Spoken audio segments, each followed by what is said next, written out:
What's going on, guys? Another Game Right Away here. Hope you guys are doing well today. Today, I'm bringing you another podcast of the Noah Nation podcast, episode 15 of the podcast. We are closing really close to 20 episodes. Can you not believe it, chat? It's going to be awesome. But welcome in. Hope you guys enjoy this podcast today. If you guys do miss this podcast, it will be up on YouTube. It will be up in the Twitch VOD. So hope everyone is doing well on your Friday. Good afternoon or good evening on the East Coast, the West, and even good evening in the UK, or whoever watches me right here on Twitch. Welcome in.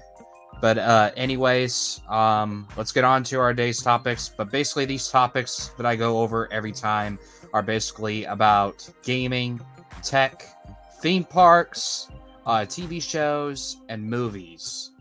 Is basically what this podcast is basically related on. So yeah. To start out with our topic for today, new Xbox console has been leaked. It has been leaked by a Microsoft leaker or just another leaker that does all of this, but it's been leaked a long time ago. I think a couple weeks back, but I do have an article about it, and then we'll have our opinion on it.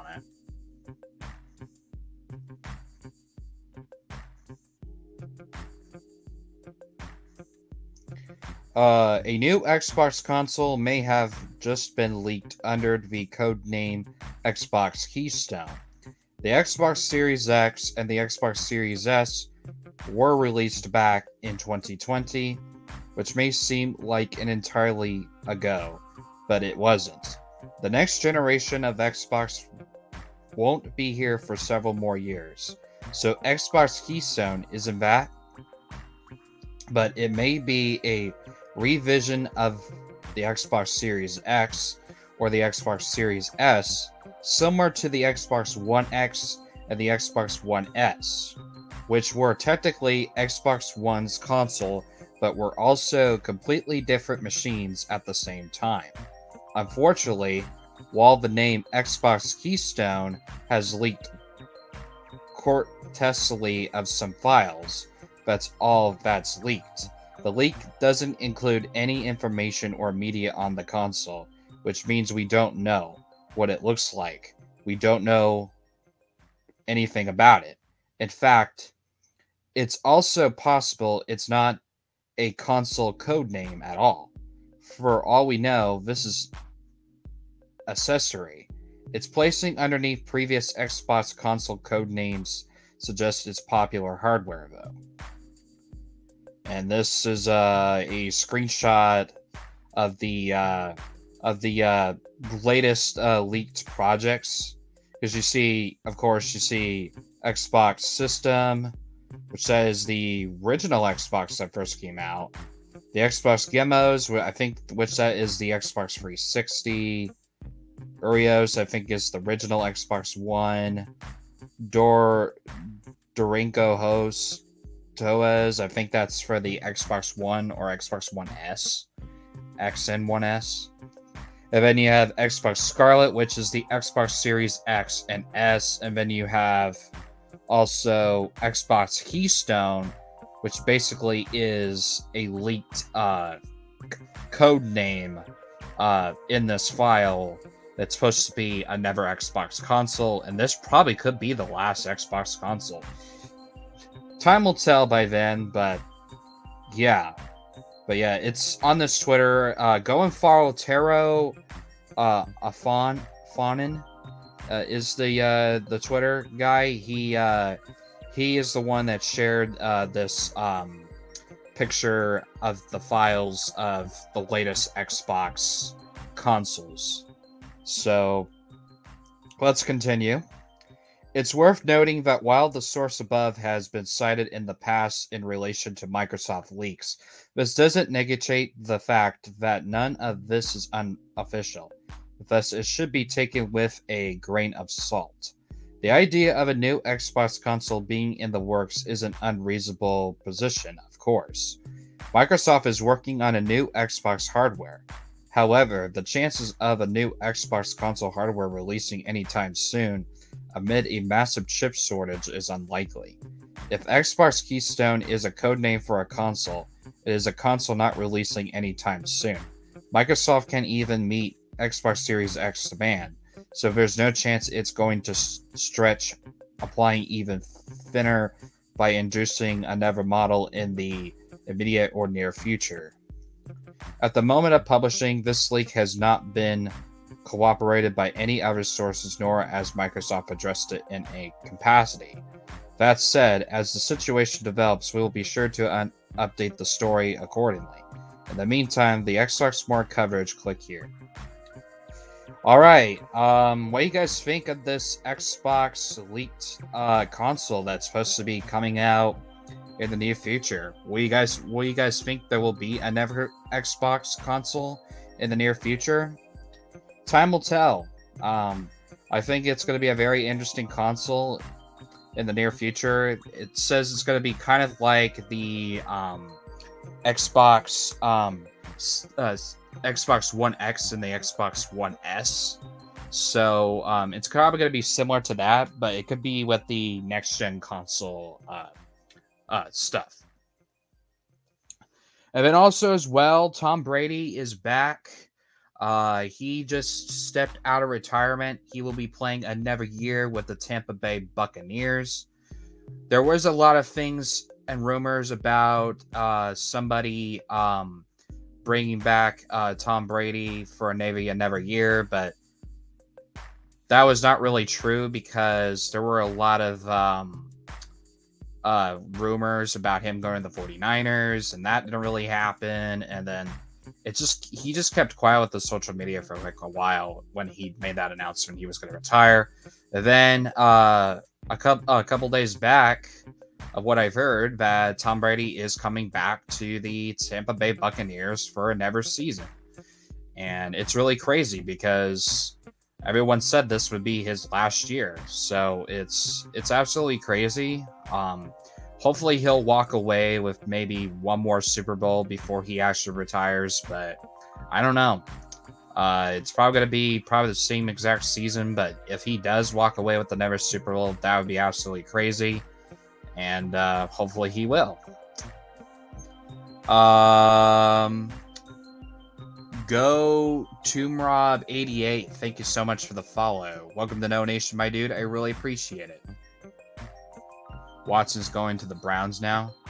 Oh yeah, I heard something about that he was asking for like a trade or something. It was one of the Browns players that I knew was actually going to be traded that was requesting for a trade. I forgot his name, but it was one of the guys that was requesting for a trade. But Watson, I don't know. I don't know his background and stuff, so I don't know much about the guy, but hopefully best luck to him on the Browns. Hopefully.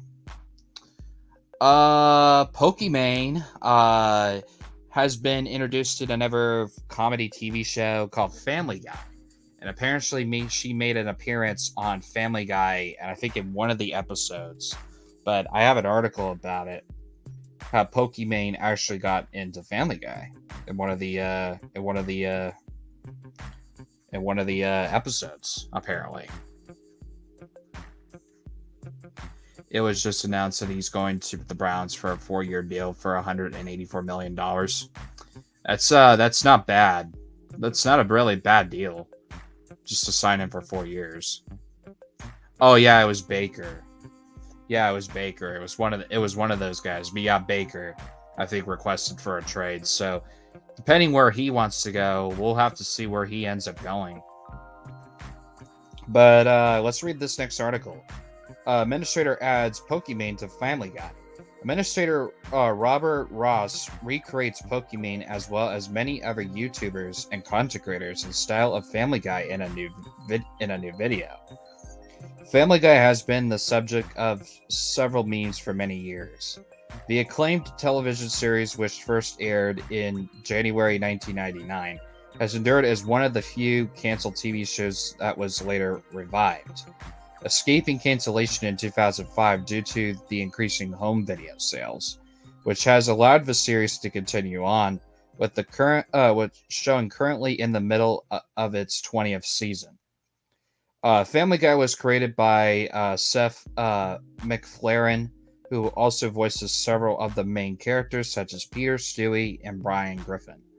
In addition to recurring characters like the Griffin neighbor, Glenn Quatamere, a news actor Tom Tucker, and Peter father-in-law, I guess Carter, I don't know how to pronounce his last name. MacFarlane also gone on to create a number of shows such as American Dad, The Orville, and directed a handful of feature films such as the comedy Ted, which itself is now being made into a series for Peacock. Which has made Family Guy stand out for many years are the numerous cutaway gags that are literally through the show. While Family Guy does have its own heartwarming moments, the main focus of the show has been the wall-to-wall jokes, with the show's humor being derived from its outlandish scenarios, and the roping in of several famous guests that appear in Quahog. This has created a fun meme throughout, where literally anyone can appear at the Griffin's front door, which has led to this fun project. And there's a Twitter on there called by Ross Donovan. Go and follow his Twitter because there's a video on there if you guys want to listen to it. It's by Ross O'Donovan's Twitter page, which would be Rubber Ninja on Twitter. So if you guys do want to go and follow him, there's his little video that you guys want to check out. Go and check it out. Ross O'Donovan, an animator and former collaborator with the YouTube gaming channel Game Grumps, released a video on his own YouTube channel, Robert Ross, which he and his collaborator Don placed other YouTubers and Family Guy by enumerating the art style of the show. The videos features a number of prominent content creators leading their voices to create a authentic scene with appearances by creators like Jack Films, Daniel Thrasher, John Animations, Alpha Red, and as previewed by the tweet of O'Donovan, Pokemon. The video is an incredible, hilarious as viewers get to see what their favorite content creators would look like if they had a chance to integrate with Peter Griffin. In addition, the video highlights of O'Donovan's amazing artistic skills of being able to replace MacFarlane's art style for Family Guy's near perfectly. But some viewers have noted how the show has been dipped in quality for some time. There are a handful of Family Guy episodes are better than when they first aired. Overall, the series' legacy still remains strong. Fun memes such as these are a great reminder of that fact. So what do you guys think of this Pokemon being in this Family Guy meme that has been going on recently? But what do you guys think of it? Do you think it's going to be very interesting how this guy does it? But let me know. But yeah, let's go on to the next one. Also, as well, a Skyrim grandma gets a gift from Bethesda. And this is a really crazy news that I actually found out a couple weeks back. So we're going to go ahead and find that article real quick. And we'll have our own opinion on that. But yeah, got to Rob88. I appreciate you stopping by and listening. But yeah, thank you so much for that follow once again. It means a lot. Means a lot to the channel. Really helps.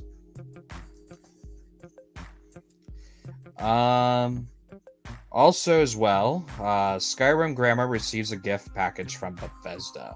Skyrim Gaudra Shirley Curley experiences a health and scare. Bethesda sends her a gift package that sorts out sort of the Elder Scroll items.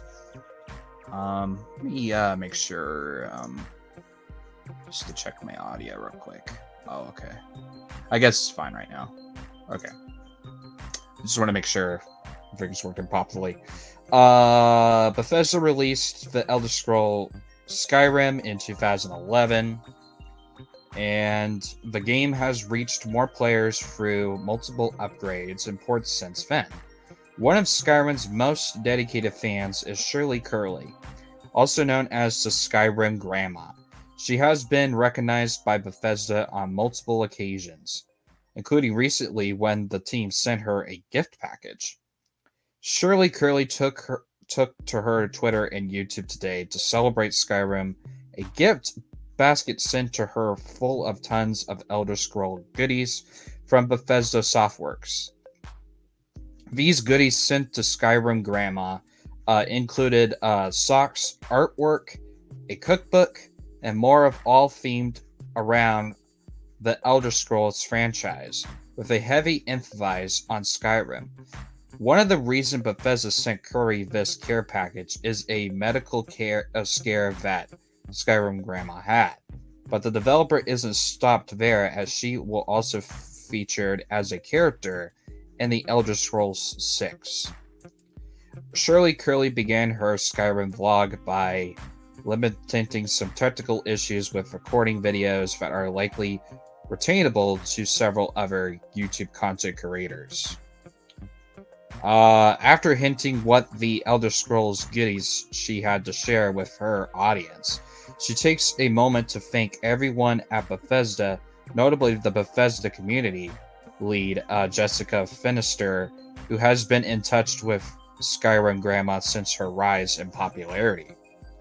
First of the many items in the Skyrim gift package that Curly shows off is a dual sword wielding Squishy plush of Skyrim's Dragonborn protagonist, which has furry boost that Curly particularly appreciates. Skyrim Grandma then went on to show off the Elder Scrolls V Skyrim Aptiferous vertical record, which she looked forward to listening to despite not having a record player of her own. The package also includes the two unique pieces of Skyrim art that will be framed but put in the background on her wall. A blue scarif that features various Skyrim icons on it, like the alternation and enchanting and illusion symbols. The final big item Curly unveils to her audience is the official Elder Scrolls Cookbook gift set, which involves several recipes from across the Elder Scrolls franchise, along a Skyrim-inspired apron. The final items in Skyrim's Grandma's gift package from Bethesda are the more commonly available Skyrim Socks, which are emblazoned with the Dragonborn symbol, and a pop figure of one of the many NPCs inhabiting the world of Skyrim. And I'm just gonna skip that one, but it says Valyre. Taking her audience behind the scenes, Skyrim Grandma highlights a thoughtful and handwritten letter from Jessica Fiston, which is full of wishing wells and the hints of what cozy items are including in the package. All through, she has had a medical issue in the previous past. This gift package from Bethesda may have risen the spirits of Skyrim Grandma and the rest of her family. This is a very nice story, and I give really big thanks to Bethesda for this, because Bethesda really never does this. It only will go to like particular people that have been around the community for like a very long time. So this is a really heartwarming story, and I give credit to Bethesda for that. So it's a good one. I really give big thanks to that. They really deserve it, to be honest with you guys. Let's see. think I saw something on ESPN. Texans finalized a trade with Donson Watson. Previously expected to include the free round pick of Untitled Chapter. And I think Go Tomb Rob 88 I think talked about that. So oh yeah, rain. Yeah, rain Friday. Yep, the Atlanta schedule. Well, that's gonna suck. Also as well, there's a big news going around that China is planning on to expand their gaming online times, basically, for how many hours you can basically play in China. This doesn't go to basically the United States or the other countries, but it only goes towards China. It's kind of stupid, but I can get it why with China and stuff, with their own picky stuff with their country and stuff. So that could probably make sense. But yeah, this comes from this article that I found on PCGamer.com. But yeah, here it is. China is expanding online gaming limits to include live streaming and social media. The Cyberspace Administration of China says the new regulations are aimed at combating internet addiction among minors. A new South China Morning Post reported says China is expanding its restrictions on online gaming for minors to include live streaming, audio, video, and social media services. The new regulation, currently open to feedback from the public, calls on all online services providers to create a youth mode, with limits on allowing usage time, content, how much they're allowed to spend on the online purchases. The draft document, Google Translator says, the number of usage internet users in China has reached 183 million, and the internet's participation rate for minors is 94.9%, well above the overall rate of 70.4%. It's a powerful educational tool, but also opens the doors to legal and bad information, which minors are generally not well equipped to proper handle. Because of this, China's General Secretary Xi Jinping issued a call to strengthen the cyberspace governors in accordance with the law. Strengthen the construction of online content to create a clean cyberspace for majority of citizens, especially young people. The new regulations are aimed at addressing four primary concerns: internet literacy among minors, information content norms, protecting minor personal information, preventing controlling internet addiction among minors.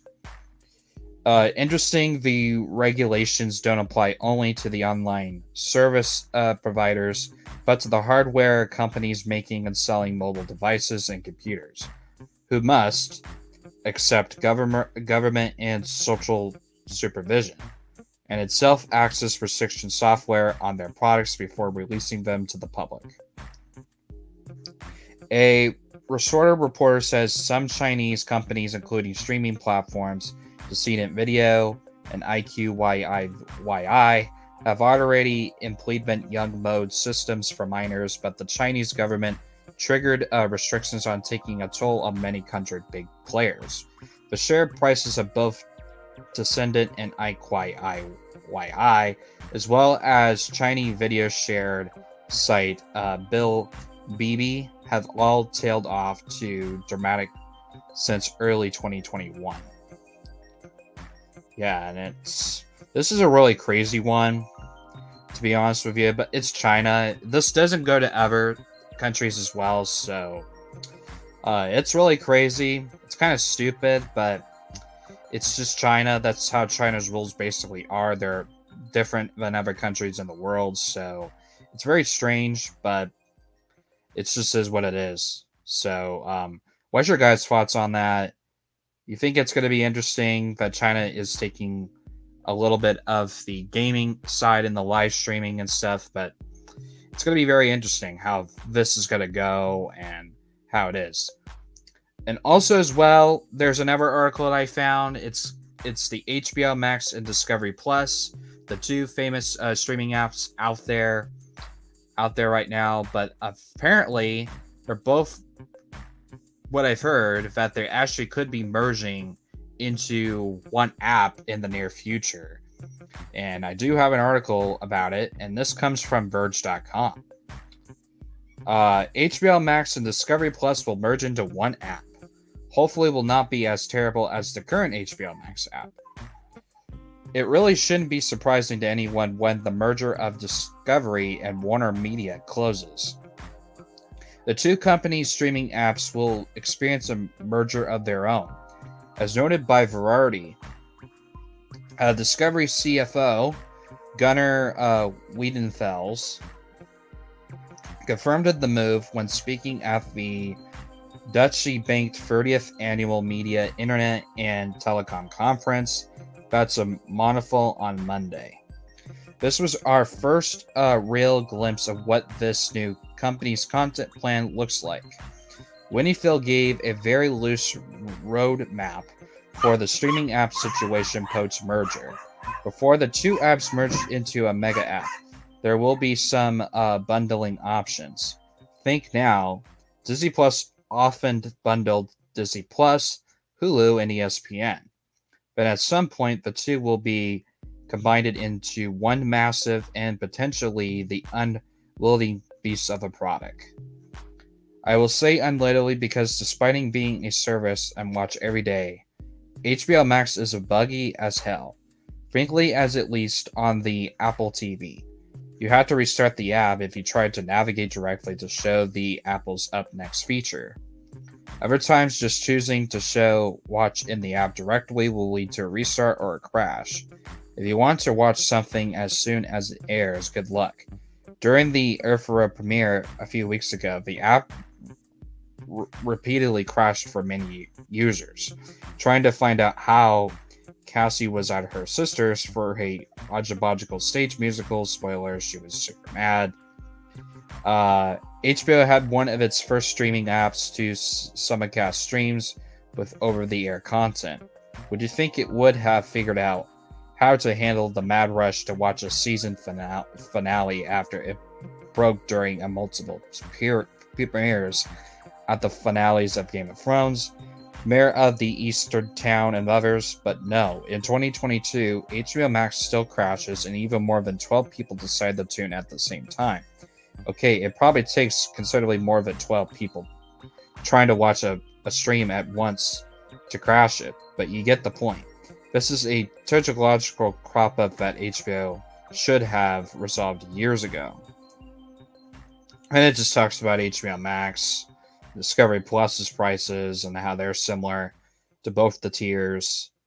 But yeah, it just talks about all about this, but would you guys like to see HBO Max and Discovery Plus emerge into one app? I would probably want to see HBO Max and Discovery Plus merge because they both have issues. Because when I was logging in Discovery Plus once, it would actually have issues where it would have a hard time loading into the app service. And I have seen HBO Max as well have this issue as well, where I don't think I have any issues with HBO Max, but I'm sure some people probably still do. So I probably wouldn't be really surprised by it. So let's see the next article.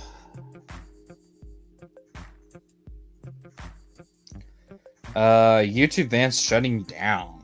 And this is a big article that I found from a article as well. And this comes from Verge.com once again. Google forces YouTube Vance to shut down due to legal reasons. Vance is a popular YouTube app for Android. The popular Vance YouTube app is being discontinued after a legal threat from Google. The creators of Vance have revealed the project that will be shut down in the coming days. Downloading links sent to be removed, while the app will continue to work for anyone who currently has installed on Android without any future updates. It is likely stopped working at some point soon. The Vance owner says that they had discontinued the project due to legal reasons. Google sent the Vance owner a cease and desist letter recently, which had forced the developers to stop distributing and developing the app. We are asked to remove all references to YouTube, change the logo, and remove all the links related to YouTube products, says an admin from the Seed team in a Discord message to The Verge. And Vance is a popular third-party YouTube app for Android, particularly because it allows YouTube users to block all the video ads on YouTube without a premium subscription. Vance also include a true black theme and customized not offered in the official YouTube for Android app. Vance is the latest cautiously in Google's action against the third-party app that accesses YouTube. Google-owned YouTube has forced 2 popular Discord music bots offline last year before starting to test ad-supportive YouTube integration into Discord just weeks later. The popular Rinth and Groovy Discord music bots also avoided ads on the service, allowing Discord users to listen to music together. So, what's your guys' thoughts on this this project discontinuing for the YouTube Vance app that's been like out there for a very long time? It's very interesting. It's kind of sad, but I don't blame them. I'm shutting it down because it was probably just not going to be a project that was going to continue for a very long time. So what's your guys' thoughts on it?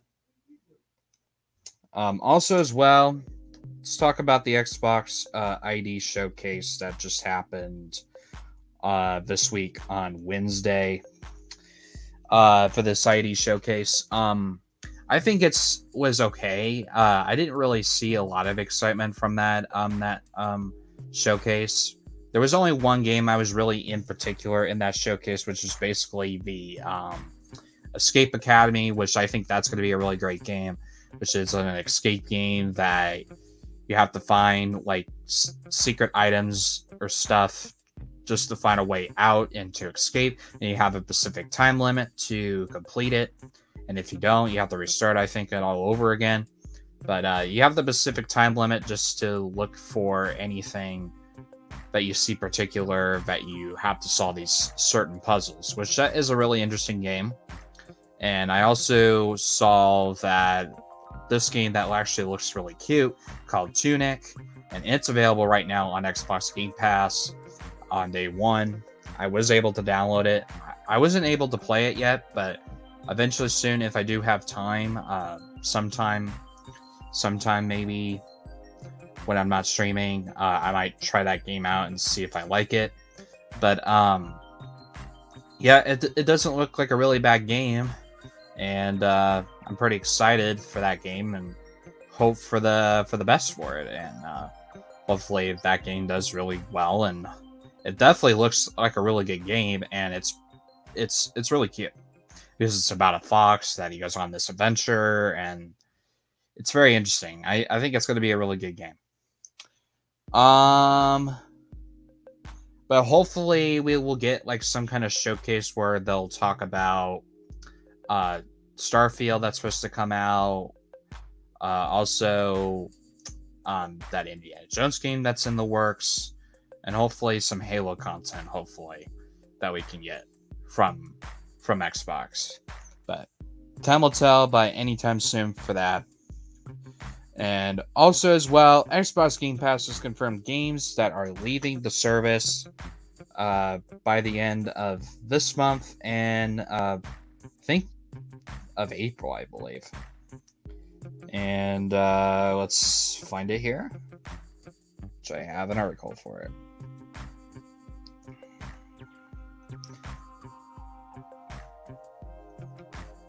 So I gotta find the dates. Okay.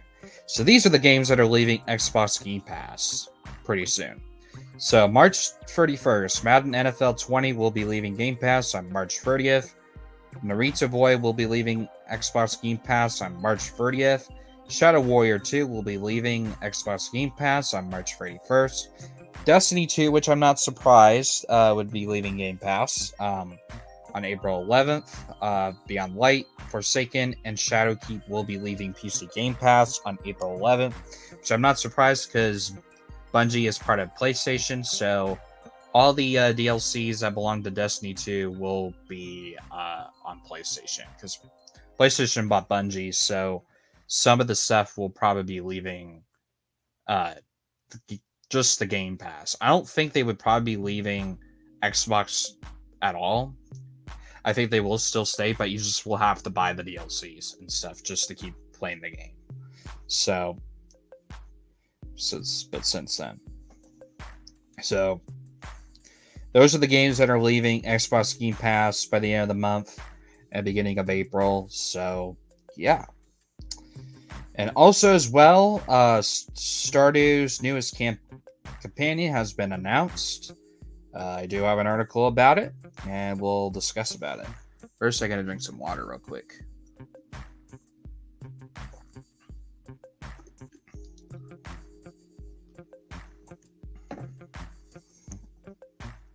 Starfield introduced its first companion character. Bethesda's companion will react to you and feel indifferently about your character based on your decisions. Starfield's first companion character has been revealed. Vasco is a robot who looks to be a louder droid of some kind. Revealed in a new developed video, head of the Bethesda Game Studios, Tom Howard said, "No matter what story we write, the one the player tells themselves is the one they think about, the love the most, and the companions." When Vance saw what seemed to be an in-game shot of Vasco, a very particular looking robot who greets viewers by saying, "Hello, Captain. How may I be of your assistance?" Vasco is a prominently named after the Portuguese explorer Bengos de Gama, given that Bethesda is aiming for grounded exploration in more realistic universe. Describes a game as a Nazca punk. The developer continued by explaining how the companions have been improved for the new RPG. Sorry about this, guys, but I gotta close my door.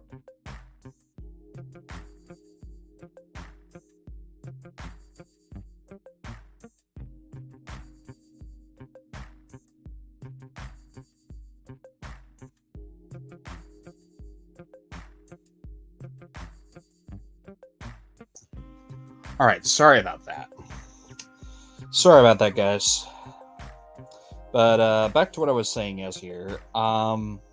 Developers continue to explain how the companions have been improved in the new RPG. Howard summed it up by saying, "Something we really leaned into on this game is how those of other characters felt about you."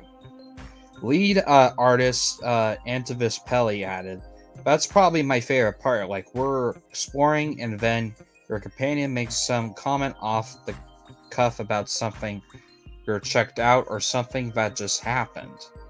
That just feels so perfectly immersion. It's just so believable. You think it's a real person."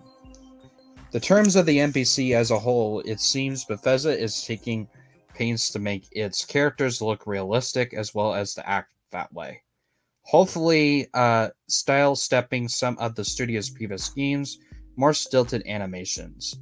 We're also allowed the player to create real, interesting, unique characters, said Pele. This game we definitely surely leveled up. The tech is based on scanning of real world models similar to the photogrammetry we do in our landscape. We're kind of applying the same thing in our people as well, because it's not just the appearance of the player and all of that, but we want all the personal interactions with the NPCs and other characters in the game to be as impactful as possible. And for that, you have to believe these are the real people. You're a real person. You're interacting with real people. So, yeah. But yeah, this is going to be a really great game. I'm looking forward to Starfield. I probably will be getting it on PC because I think it'll probably be only on the next gen consoles. So I'll probably just be playing this on PC, probably maybe off camera or something. But yeah, what do you guys think of Starfield introducing its first companion character? What's your guys' thoughts on that? Do you think it's going to be great for the game? Do you think it'll be bad for the game? Let me guys know how it is and how you like it so far. Also, as well, Xbox Game Pass has confirmed their games for March, and I do have an article for that. But yeah, 9 of these Xbox games are coming to Xbox Game Pass for the 15th to the 31st of March. So, March 17th, we have Shredder, which is the up-and-coming snowboard game that's going to be out on Xbox Series X, Xbox Series S, and PC. Dungeon of the Nurabalk will be out on Xbox Game Pass on March 17th on console, PC, and the cloud. March 22nd, Teen and Grain Conquest will be only on console on March 22nd. And March 22nd, Zero Escapes the Non-Ray Games will be on console, PC, and cloud. On March 24th, The Mimmer Blue will be on console and to be announced if it's coming on PC or cloud, but right now it's mostly on console right now. Norco will be on PC on March 24th, and F1 2021 will be on EA Play, only on console.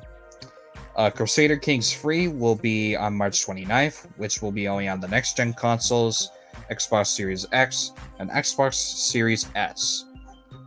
And by the end of the month of March, Weird West will be out on console, PC, and the cloud. And what do you guys think of these games that are coming to Xbox Game Pass? I think the only game I'm probably going to be looking forward to is F1 2021. I think that's the game I'll probably will pick up on the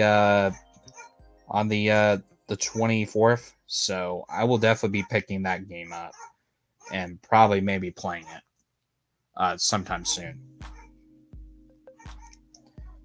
Netflix is cracking down on passwords, and this is a thing that I found a long time ago. So let's go ahead and talk about that.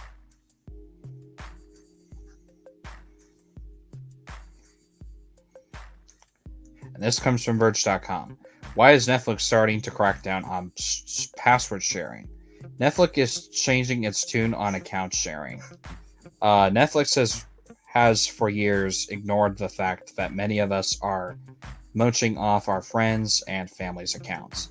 But the streaming king now appears to be reconsidering its look for the ever was policy, a good that comes as Netflix growth slows and its annual production budget for churning out new hit creeps ever higher. In other words, Netflix needs more money. The company this week announced that it's testing a password sharing crackdown that could curb the number of accounts mooching off account holders outside their own households. As part of the test, Netflix will soon offer users in Chile, Costa Rica, and Peru able to add up to 2 additional members to their Netflix membership as sub-accounts. In Costa Rica, this will cost about $3 on top of the monthly cost of Netflix. Netflix has for years been extremely lack password sharing, with Netflix boss Reed Hastings going so far as called a positive thing in the past. While Netflix technically prohibits users from sharing accounts with additional beyond your household, this company has only indicated in the last year or so. It might be explored ways to gently enforce a shared account crackdown, mostly through straight steps like the one announced this week. But something feels different about the new test. As the latest experiment arrives at a critical moment for the company, Netflix has long enjoyed explosive subscriber growth, but recently that is to start to wane. Balanced against its astronomical content budget, numbering in the tens of billions, Netflix needs to get creative in how it brings in cash. Going full hall monitor on shared accounts is certainly one way to do it, especially since Netflix has in many households cemented itself as an incentive service. And it just goes on from there. And we can read the rest of this here. Netflix has to let go for a very long time, answered Richard Goldfield of Light Shield of Partners tells The Verge, speaking to Netflix past implants to the shared accounts. When something becomes so important to your daily life, it makes it easier and easier to crack down on things like password sharing. That is a key difference between Netflix and some of the scrapper rivals who are arguably competing to be a supplement to, rather than a direct competitor of the top dogs in streaming. Like everyday else, Netflix has continued to jack up its prices to help offset its cost with its latest price hikes set to go into effect later this month. But while everybody else in the streaming sandbox is introducing ad tiers to lure subscribers and soften the blow to the wallet, Netflix has yet to follow suit. Cracking down on an account sharing then offers an alternate route for Netflix ad-paying members. Greenfield says that the crackdown should be one way Netflix adds to 10 to 20 million subscribers in its U.S. market, for example. Hey, what's going on, Protector? How you doing? Welcome to the Noah Nation podcast. Thank you so much for listening. This is of how you close for the remaining gap, he says. It's worth bearing in mind that Netflix is still calling this a test for now. Netflix hasn't fully plunged the rogue out from underneath those of us luckily enough to have an extra grandparent who doesn't mind sharing their password, but it's possible Netflix will land on some alternative strategy, over boosting us from the accounts of people outside of our own households. Bringing the hammer down on shared accounts does risk pushing away its own users, which is not ideal for any streamer competing for attention right now. But at the same time, password crackdowns have been seemed like a assured outside in streaming. Streamers aren't cracking out content out of the goodness of their hearts. However, the current streaming desktop shakes out themselves and will be paying the tab for the streaming diet. And yeah, this is a very interesting one. And I don't really blame Netflix for doing this, and I think they could have done it a long time ago, but I think it's going to be good. I think it's going to be good for Netflix and its users, so I think it's going to be great. And what do you guys think of it? Do you think it's going to be great for Netflix? And yeah. Let me see what I have next. Also, I did skip, I think, an article, but Nintendo Switch is now leaking a new controller, and it's actually in the works by Nintendo, and there is a leak going around for that. So let's read that article that I have here. It's a very interesting one.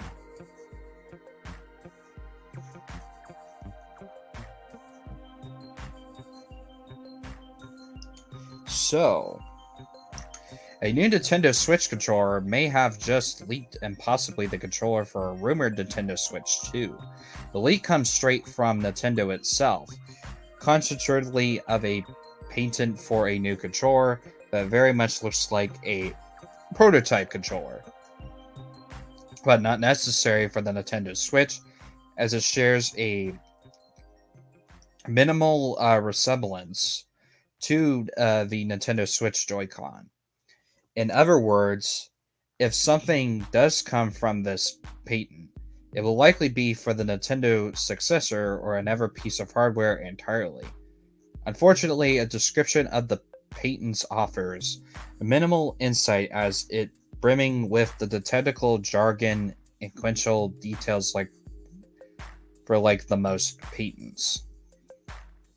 A game controller, according to the percentant disclosure, includes a house, internal structural body, and common inside of a housing. Reads the patents abstract. The internal structure body includes at least an internal frame having an installation surface and a rear-axis adjacent to the installation surface. A battery that is accommodate in the rear-axis of an internal frame and has the first surface that opposes a bottom surface of the rear-axis and second surface on a side opposite to that of the first surface. A reliable substance that is installed on the installation surface of an internal frame and includes a conductive pattern. The fixable substance is arranged so as covered at least a portion of the second surface of the battery accommodate in the rear-axis. If you read the patent, you will see a fled black in 2021. And yeah, it just goes on from there. But so yeah, it's very interesting that Nintendo and this article does go into factor for this new game controller that could be leaked for the next Nintendo Switch.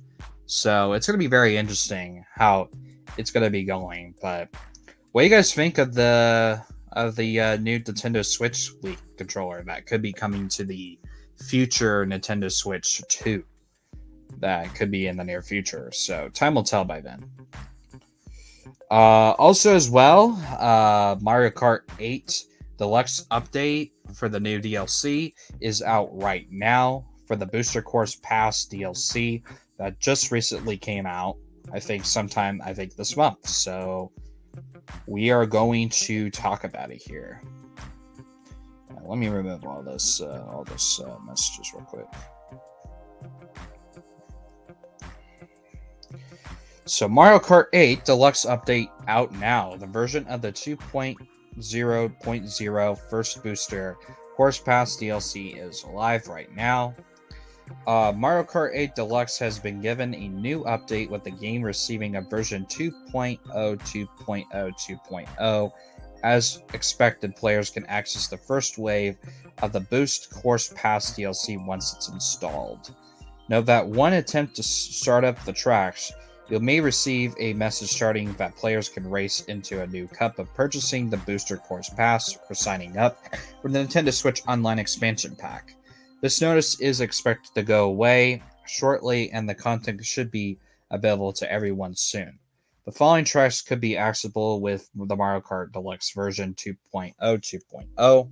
The Golden Dash Cup, which comes with Coconut Mountain, Coconut Mall, Toad Circuit, and the Paris Promenade Mario Kart Tour.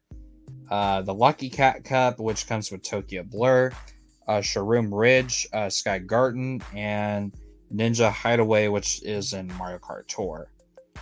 There are still many more tracks to come from Mario Kart 8 Deluxe, especially the Booster Course Pass DLC, which comprises of 48 courses. 7 more waves will be released racer by the end of 2023. Mario Kart 8's Deluxe Booster Course Pass is purchased $25.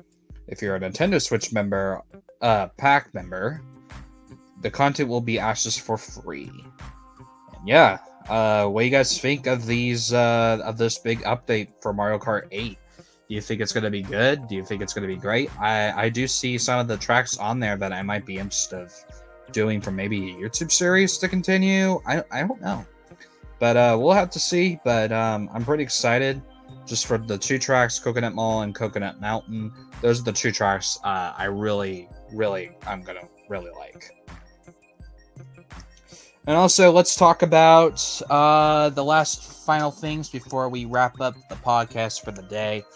But MLB trades have been going around recently since the season has begun after the lockdown and then the deal getting signed and everything, but we are underway for the MLB season of 2022.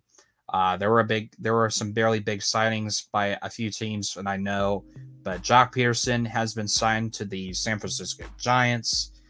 He has signed a deal with them since he won a World Series with the Atlanta Braves last year. So he is signing with the Giants, and he's probably going to be my new favorite Giants player, and I'm going to be rooting for him this year. And then also as well, Chris Bryant, who was on the Giants last year, left the Giants to go play with the Rockies. He has signed a he signed a deal for 6 years with the Rockies. So he'll be playing with the Rockies for a very long time, depending on if he wants to decline the contract for either retirement.